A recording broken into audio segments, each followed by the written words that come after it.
She said she rides for her. Standing in front of reporters, Stephanie White looked directly into the cameras and delivered a message that immediately grabbed attention across the basketball world. Her voice was calm, confident, and unwavering as she defended her relationship with Caitlin Clark. According to White, there was no feud, no hidden tension, and no personal conflict. She said she loves Caitlin, respects her, and believes the two are far more alike than different. Anyone trying to create drama between them, she suggested, was simply looking for clicks and controversy. But while those comments were making headlines online, another story quietly emerged that shifted the entire conversation in a different direction. Caitlin Clark's boyfriend, Connor McCaffery, had accepted a coaching position with the Noblesville Boom, the Indiana Pacers G League affiliate. And suddenly, people weren't just talking about media narratives anymore. They were talking about commitment. They were talking about roots. They were talking about what it means when someone starts building a future inside a city's basketball ecosystem. Welcome back to Street Hoops. I'm Dre Fiber, and today we're breaking down every angle of this developing Indiana Fever situation. We'll examine what Connor McCaffery's move really means, look at Caitlin Clark's contract situation, and discuss why the biggest question facing the Fever isn't whether Clark wants to stay in Indiana. It's whether Indiana can prove it deserves her. Let's start with the Connor McCaffery news because this development created a wave of optimism among Clark supporters at a time when positive headlines have been difficult to find. According to reports from Fieldhouse Files reporter Scott Agnes, McCaffery has accepted a player development assistant role with the Noblesville Boom. The position places him within the Pacers sports and entertainment organization, which oversees both the Indiana Pacers and the Indiana Fever. This is not a small move. McCaffery has spent the last several years steadily climbing the coaching ladder. He served on the coaching staff at Butler University under respected head coach Thad Matta and previously worked within the Pacers organization as a team assistant. Now he is taking another step forward professionally by moving into player development at the G League level. More importantly, he is continuing to build his career in Indiana. That fact matters. Now let's be clear about something. Connor McCaffery accepting this job does not confirm that Caitlin Clark is signing a long-term extension with the Fever. It doesn't guarantee anything regarding her future contract decisions. Those are separate careers and separate choices. However, what this move does provide is a legitimate piece of evidence showing that Clark's personal life is becoming increasingly connected to Indiana. McCaffery isn't simply passing through the state. He's planting roots. From his time with the Pacers to his coaching role at Butler and now his position with the Boom, he continues to establish himself inside Indiana basketball. That's not speculation. That's reality. And when discussions begin about where Caitlin Clark may spend the prime years of her career, that reality becomes part of the conversation. But before anyone jumps to conclusions, let's talk about the actual contract situation, because much of the public discussion surrounding Clark's future has become filled with assumptions rather than facts. Here's what we know. Clark is currently playing under her rookie scale contract and remains under team control through at least the 2027 season after Indiana exercised the fourth-year option. That means she isn't heading toward unrestricted free agency anytime soon. In addition, the new collective bargaining agreement dramatically increased player salaries across the league. Clark's earnings have risen substantially compared to previous seasons, reflecting the league's continued growth and increasing investment in its stars. When her current deal expires, Clark would become a restricted free agent. That distinction is important. Restricted free agency gives Indiana the ability to match competing offers from other teams, making it significantly easier for the Fever to retain the franchise player. The new CBA also introduced the EPIC clause, which stands for Exceptional Performance on Initial Contract. This provision allows elite young stars who meet specific performance standards to negotiate long-term extensions earlier than previous rules allowed. And make no mistake, Clark fits the profile of exactly the type of player this rule was designed for. The Fever have made their intentions clear. Their leadership has repeatedly stated that keeping Caitlin Clark and Aaliyah Boston as the foundation of the franchise is a top priority moving forward. Financially, the path exists. Contractually, the path exists. The question isn't whether Indiana can offer Clark a massive deal. The question is whether the organization can create the kind of environment that convinces her to commit for the long haul. Because in professional sports, money gets conversation started. Trust is what gets contracts signed. And right now, that's the challenge facing Indiana. Connor McCaffery's move may strengthen the personal ties connecting Caitlin Clark to the state. But ultimately, her future will depend on something much bigger. whether the Fever can build an organization worthy of keeping one of the most important players women's basketball has ever seen. The Indiana Fever front office has not been shy about its intentions regarding Caitlin Clark's future.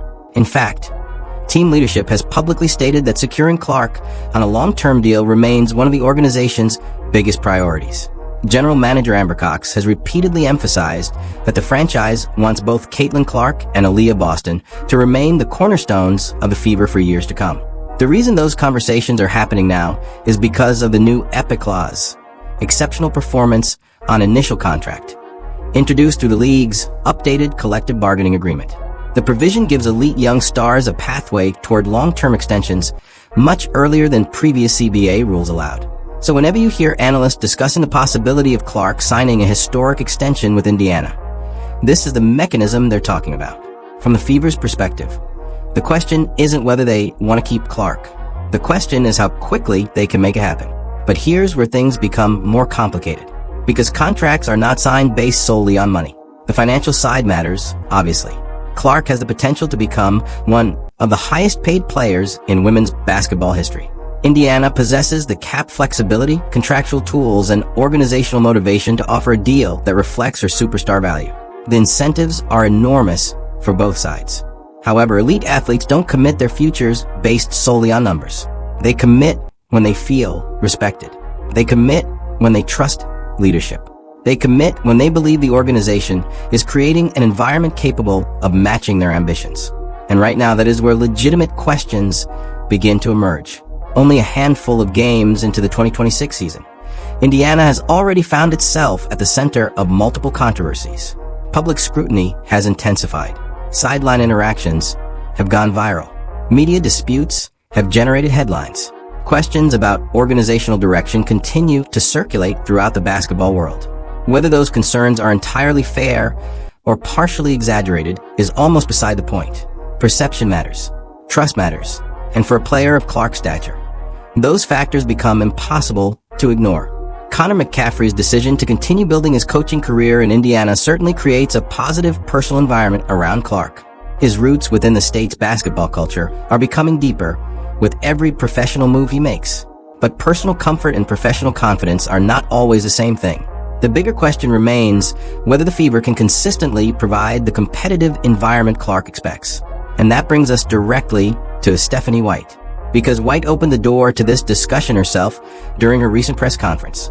She sat before reporters and defended her relationship with Clark. She explained that the two share a similar competitive mentality. She said they challenge one another intellectually and push each other toward growth. Most notably, she told reporters that she rides for Caitlin. Now let me be clear, this is not an accusation that White was being dishonest. I believe she genuinely believes what she said. But there is a noticeable difference between what is being said publicly and what some observers believe they're seeing on the basketball court.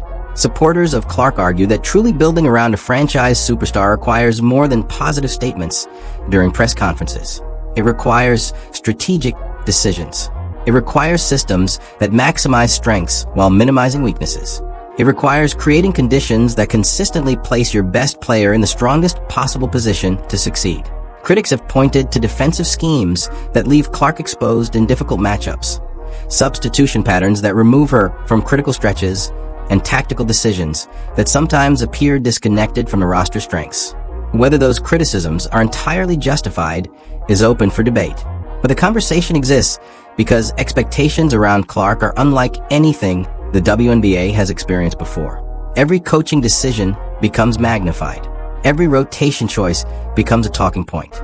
Every result is analyzed through the lens of whether the franchise is fully maximizing the talents of its biggest star.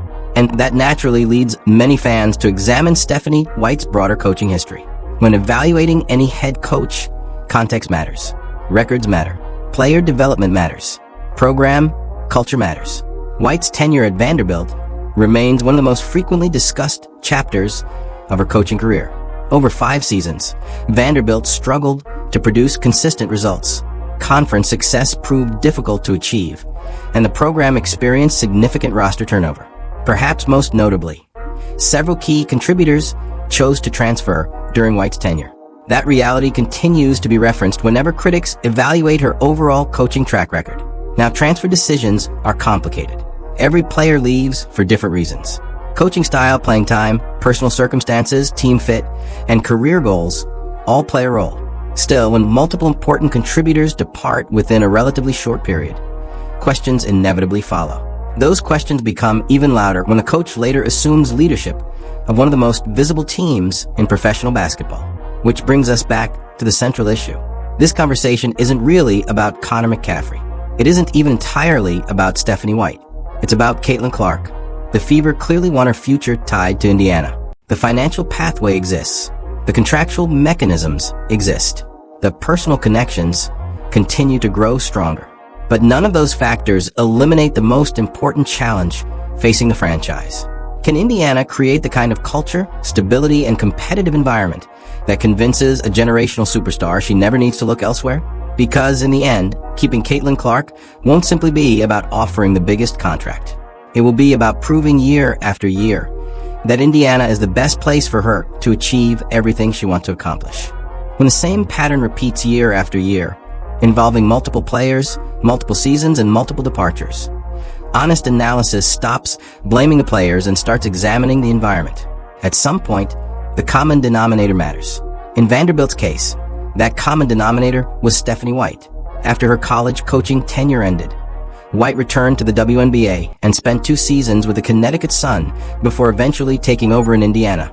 This is where the conversation often becomes selective. Supporters of White's coaching record point to the Fever's 2025 season as proof of her effectiveness. And to be fair, it absolutely deserves recognition. Indiana finished 24-20 and made an unexpected run to the WNBA semifinals despite spending much of the season without a fully healthy Caitlin Clark. That achievement required strong leadership, tactical flexibility, and solid roster management. Nobody should dismiss that accomplishment. But there is another side of that story that rarely gets mentioned.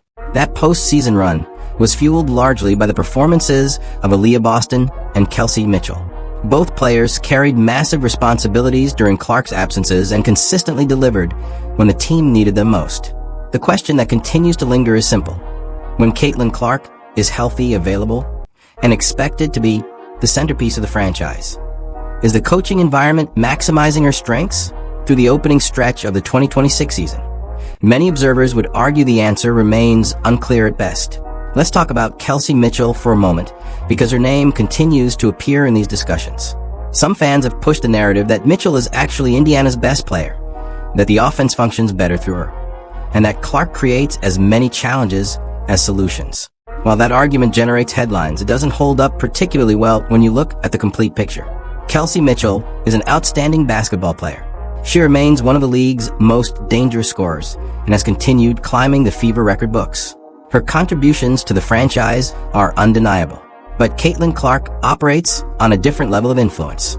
Clark remains among the league leaders in both scoring and playmaking. She drives the offense, creates opportunities for teammates, and changes how opposing defenses prepare every night. Beyond the numbers, she also impacts attendance, television ratings, sponsorships, and national attention in ways very few athletes ever have. Mitchell is an essential piece of Indiana's success. Clark is the foundation the organization is building around. That reality leads to the biggest challenge facing the Fever right now. The opportunity to build something special around Caitlin Clark is not unlimited. Indiana has exercised Clark's 4th-year option, keeping her under team control through 2027. The new EPIC extension mechanism creates a pathway toward a long-term agreement. Connor McCaffery's growing presence within Indiana's basketball ecosystem also provides additional reasons to believe Clark has meaningful personal connections to the state. Those are positive signs, but none of them guarantee anything. Strong personal ties can be damaged by organizational instability. Contract advantages only matter if trust exists.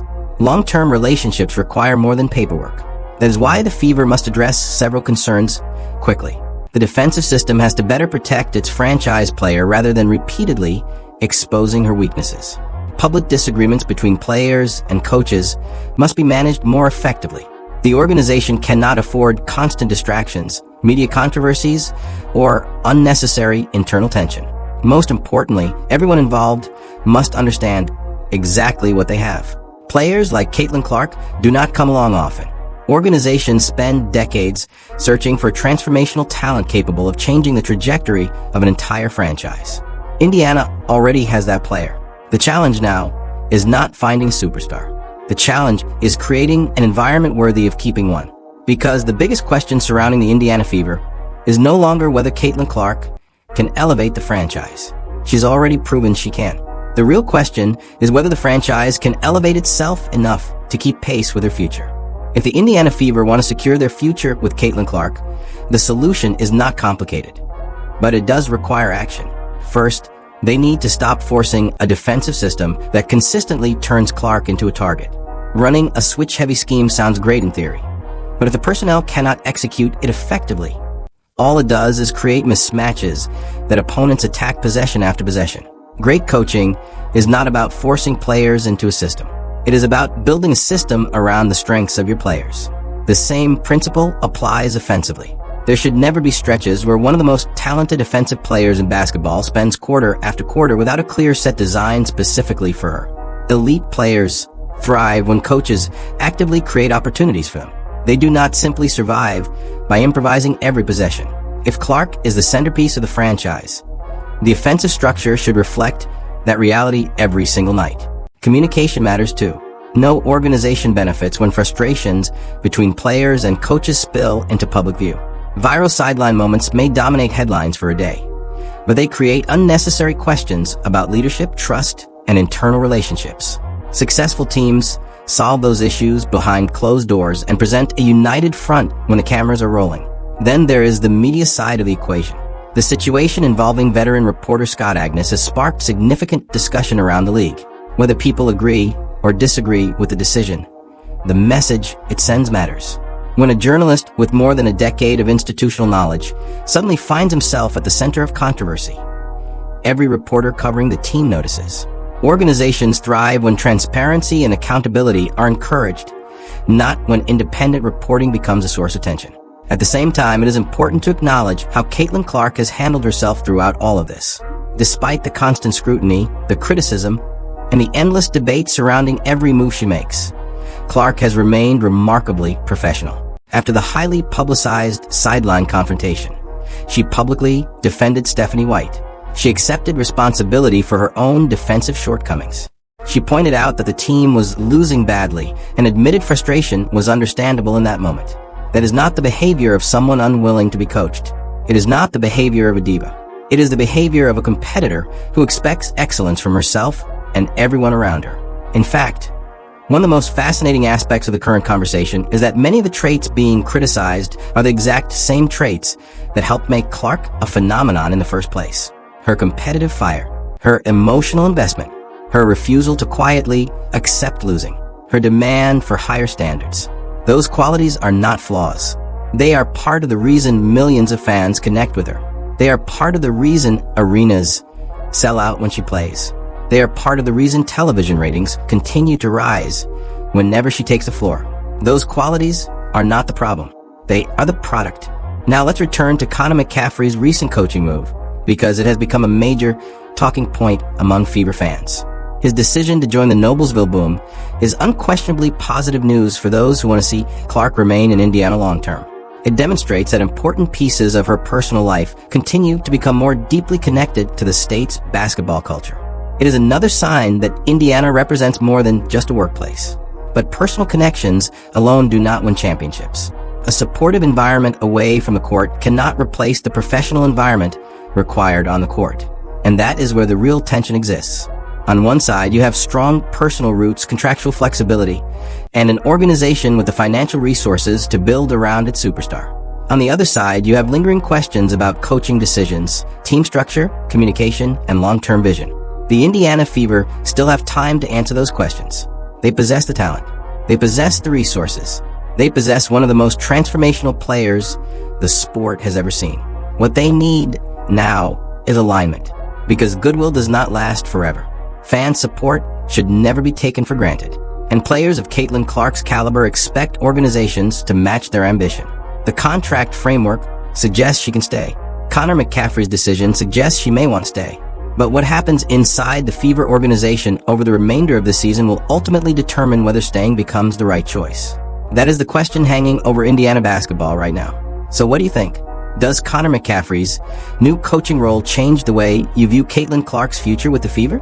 Do you believe Indiana's front office can create the environment necessary to keep its superstar happy for years to come? And where do you stand on Stephanie White's future as head coach? Drop your thoughts in the comments below. I want to hear every perspective. If you enjoyed this breakdown, make sure to subscribe, hit the like button, and share the video. This story is far from over, and we'll be covering every major development as it unfolds.